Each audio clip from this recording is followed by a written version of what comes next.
Welcome aboard, ladies and gentlemen. This glider flight out of Front Royal, Virginia is under the command of pilot Caleb Smith, a sophomore in the Air Force Junior ROTC program at Charles Flowers High School. Attached to a tow plane for takeoff, as you can see, Caleb and his glider are soon airborne, a feat that earns him accolades from his dad and makes history as one of the youngest private glider pilots ever to be certified. Ladies and gentlemen, I'm up here with my son, 16 years old. He is now rated as a private glider pilot. Congratulations to him. And he is taking his first ride by himself. He's taking his dad out. Isn't this amazing? My first flight, it was very interesting because I was in the front seat and I was recording.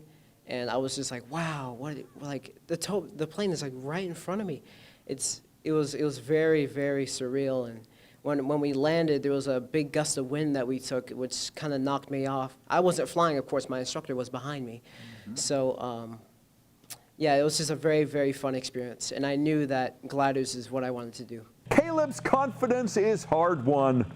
Having practiced on a flight simulator at Flowers under the watchful eye of Major Patrick Stovall, Caleb's familiarity with the flight deck controls and the instrument panel, plus a passion for flight, make him a formidable aviator. Right on center line. Are you kidding me? That's phenomenal. Right on center line. Well done, sir. Thank you, sir. Use the toes for your brakes. I'm going to go ahead and pause you here. Cadet Staff Sergeant Caleb Smith, I met him a year ago when we were virtual, and this young man is indeed phenomenal.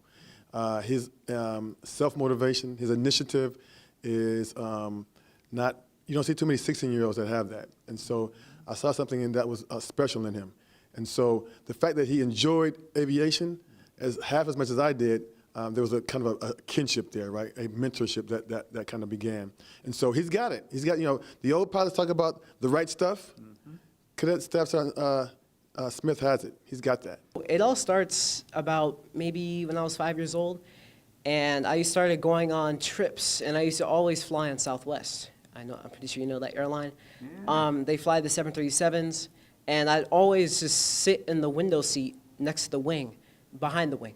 So I would see all the ailerons, flaps, spoilers, all that work out. And when I searched up online how they worked, I was fascinated. As he prepares for a possible career flying 737s, Caleb won't ever have to wing it, for he has learned the requisite skills and has developed the traditional qualities like discipline that define an airman of note. To have a 16-year-old who can take and pass the FAA test, which is a fairly rigorous test, right? And so the idea that this 16-year-old on the weekends was studying instead of going out with his friends is quite laudable. That takes a great amount of discipline. But there was one circumstance Cadet Smith never trained for: a sudden downpour that none of his weather instruments could detect. When celebrating your first solo flight, forget the discipline and bring on the bucket. Congratulations to Cadet Caleb Smith for earning his wings and our respect. This is Dave Zarin reporting.